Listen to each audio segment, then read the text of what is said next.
अच्छे लोग दुखी क्यों रहते हैं और पापी पाखंडी लोग हमेशा खुश रहते हैं और मौज उड़ाते हैं? इसके दो कारण हैं। दोनों ही कारण मैं आपको आज बताती हूँ। सबसे पहले अच्छे लोग दुखी क्यों रहते हैं, एक कहानी के माध्यम से समझते हैं। एक नगर में विधवा स्त्री रहती थी। उसकी तीन छोटी छोटी बेटियां थी। जवानी में ही उसके पति गुजर गए थे। तीनों छोटी छोटी बच्चियों को पालने का भार बेचारी उस अबला पर ढल गया। तीनों बच्चों को लेकर वह विधवा जाए तो कहाँ जाए, कुछ काम धाम भी नहीं कर सकती थी। ऊपर से समाज की उल्टी सीधी बातें उसे कुछ नहीं करने देती थी। बेचारी लाचार उस महिला का कोई सहारा नहीं था। वह अपने पति को याद करके उन बच्चियों को जैसे तैसे पाल रही थी।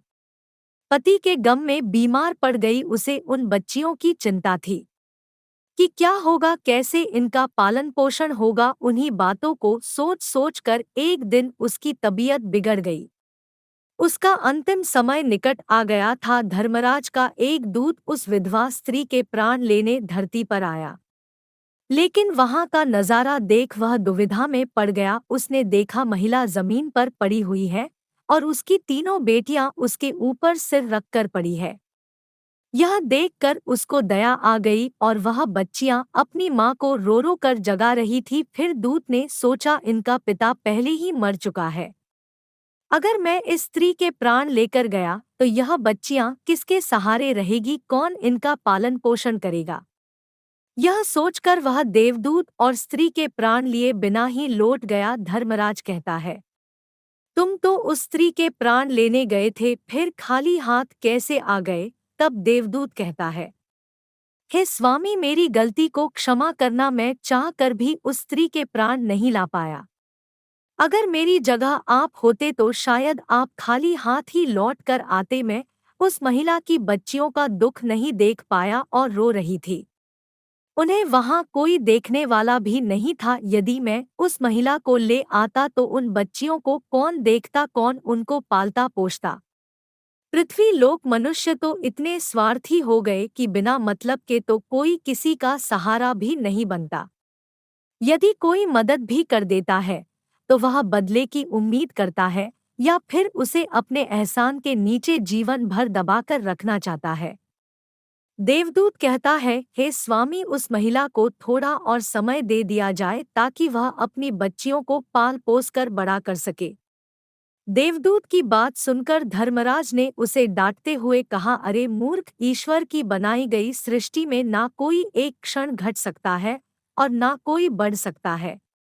उसकी मर्जी के बिना ना उसे जीवन दे सकते हैं और ना समय से पहले मार सकते हैं। ईश्वर जो करता है सबके साथ अच्छा ही करता है। तुम कौन होते हो विधाता के नेक को बदलने वाले? तुमने उस महिला को ना लाकर ईश्वर के नियम का उल्लंघन किया है। तुमने बहुत बड़ा अपराध कर दिया, इसलिए तुम्हें इसका परिणाम भोगना ही पड़ेगा। जाओ, जिस पृथ्वी के मनुष्य से तुम्हारी ममता है उसी पृथ्वी पर मनुष्य बनकर अपना पाप भोगो। देवदूत कहता है, हे स्वामी, धरती लोक से मेरा उद्धार कब होगा और कैसे होगा? धर्मराज कहता है, धरती पर जाकर तुम अपनी मूर्खता पर 3 बार खिलखिलाकर हंस लोगे, तब तुम्हारा उद्धार हो जाएगा। इतना कहकर धर्मराज ने उस देवदूत को धरती पर धकेल दिया। वह धरती लोक पर मनुष्य शरीर में आ चुका था। उसके शरीर पर वस्त्र नहीं थे। यहाँ का एक नियम है, जब मनुष्य जन्म लेता है तो उस समय वह नग्न होता है। देवदूत ने जन्म तो नहीं लिया और वह निर्वस्त्र ही एक सड़क के किनारे पड़ा ठंड से ठिठुर रहा था। वहीं से एक मोची गुजर रहा था। वह मोची अपने बच्चों को ठंड से बचाने के लिए कपड़े लेने जा रहा था। रास्ते में ठंड से ठिठुरते एक नग्न व्यक्ति को देखकर उसे दया आ गई। उसने अपने बच्चे को तो कपड़े नहीं लिए, लेकिन उस देवदूत को कपड़े और कंबल जरूर खरीद लाया और कपड़े लाकर उस देवदूत को दे दिए। देवदूत कहने लगा है, भाई, आपने मुझे कपड़े देकर मुझ पर बहुत बड़ा उपकार किया है, लेकिन कपड़े देकर आपने मुझे ठंड से तो दूर कर दिया। ना तो मेरा कोई घर है और ना कोई परिवार, ना कोई भोजन का कोई साधन। तब मोची बोला है, भाई तुम मेरे घर चलो, मैं तुम्हारा सारा खर्चा उठा लूंगा। और वह मोची देवदूत को लेकर घर पहुंचा। उधर मोची की पत्नी ने देखा कि उसका पति बच्चों को कपड़े लेने गया था। कपड़े तो कुछ लाए नहीं, उल्टा एक आदमी को घर बुला लाया है। पत्नी अपने पति से झगड़ने लगी और उसे भला बुरा कहने लगी। यह देखकर वह देवदूत बहुत जोर जोर से हंस पड़ा। मोची ने पूछा, अरे भाई तुम हंसते क्यों हो? ऐसा क्या देख लिया आपने? तब देवदूत ने कहा है, भाई मेरी हंसी का एक रहस्य है, मैं आपको नहीं बता सकता, समय आने पर मैं तुम्हें स्वयं बता दूंगा। वह देवदूत मोची के घर में रहने लगा और कुछ ही दिनों में उसने मोची का सारा काम सीख लिया। देवदूत के द्वारा बनाए गए जूते और चप्पल खूब बिक रही थी।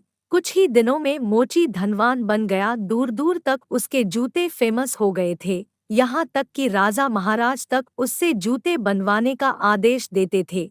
जब से देवदूत उसके घर आया था उसकी तो किस्मत ही चमक गई थी। धन की कोई कमी नहीं रही, सब कुछ अच्छा चलने लगा। एक दिन राजा का एक सैनिक चमड़ा लेकर उसी मोची के पास आया और बोला, देखो हमारे महाराज इसी चमड़े के बने जूते पहनना चाहते हैं।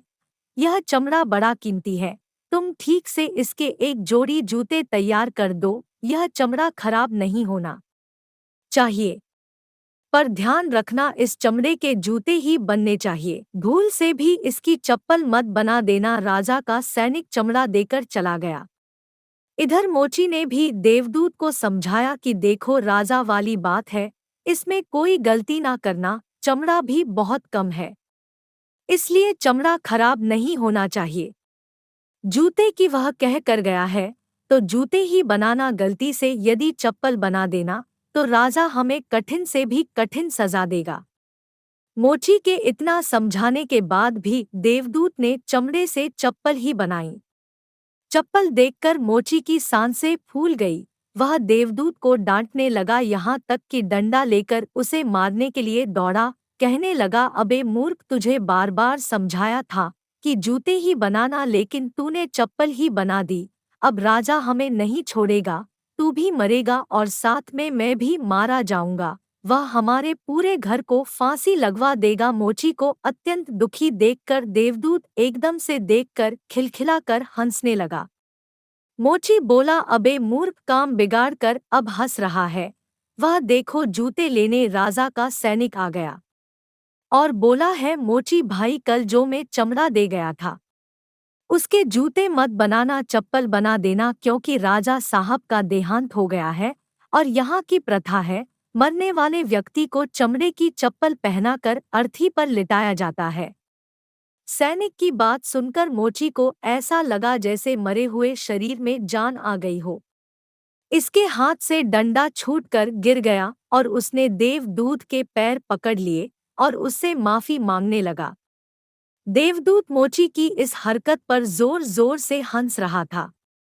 मोची ने पूछा, तुम क्यों हंस रहे हो? तो देवदूत ने कहा, समय आने पर इसका कारण बता दूंगा। दूसरे दिन एक बुढ़िया के साथ 3 लड़कियां मोची की दुकान पर आई थी। उनकी शादी होने वाली थी और वह तीनों अपने लिए जूतों की नाप देने आई थी। देवदूत ने तीनों लड़कियों को पहचान लिया कि यह 3 लड़कियां वही है जिनकी मां को न ले जाने के कारण आज मैं अपने किए की सजा भोग रहा हूँ। और यह लड़कियां काफी बड़ी हो गई है, अच्छे घर में पली भी मालूम पड़ रही है। बुढ़िया कहती है, हाँ बेटा, बचपन में इनकी माँ चल बसी, इसलिए इनको मैंने मेरे पास रख लिया।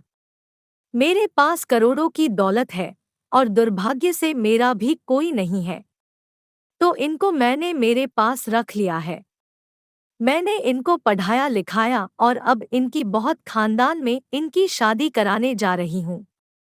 लड़कियों का भाग्य देखकर देवदूत सोचता है, परमात्मा जो करता है अच्छा ही करता है। अगर उस समय में इनकी माँ नहीं मरती तो आज यह भुखमरी और दरिद्रता में ही पड़ी रहती। इनकी माँ के मरने के बाद आज तीनों लड़कियां बहुत बड़े घराने की बहू बनने जा रही है और इस बुढ़िया की करोड़ों की संपत्ति की मालिक भी बन चुकी है।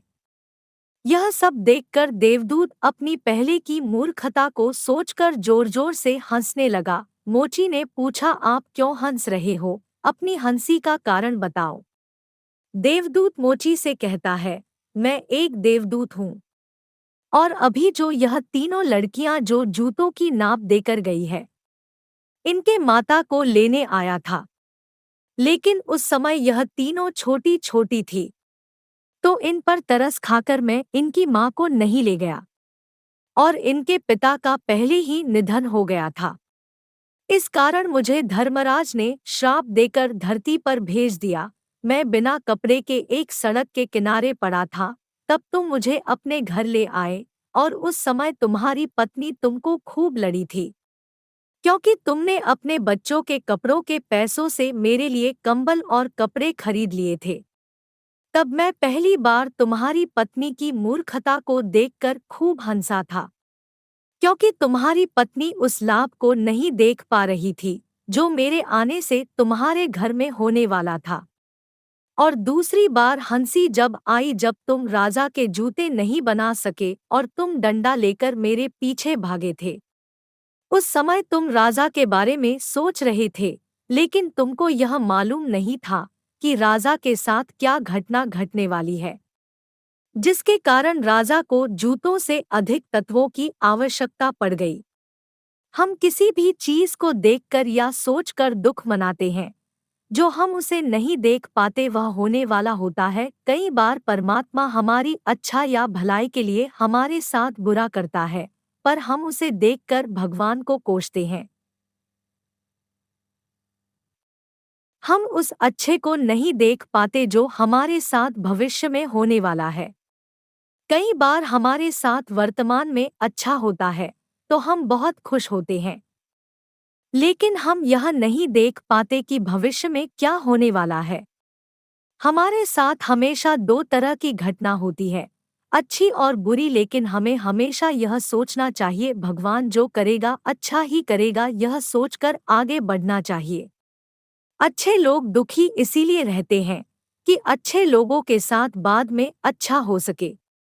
और दूसरा कारण यह है कि अच्छे लोग हमेशा ईश्वर से जुड़े रहते हैं और इनको ईश्वर से जुड़ा रहना भी जरूरी है कि उन पर दुख आते रहना चाहिए। अंत में देवदूत मोची को सब कुछ समझाकर वापस धर्मराज के पास चला गया। दोस्तों, आपको यह कहानी कैसी लगी? प्लीज कमेंट करके जरूर बताएं और वीडियो को अपने दोस्तों के साथ शेयर जरूर करें और हमारे चैनल को सब्सक्राइब करें। धन्यवाद।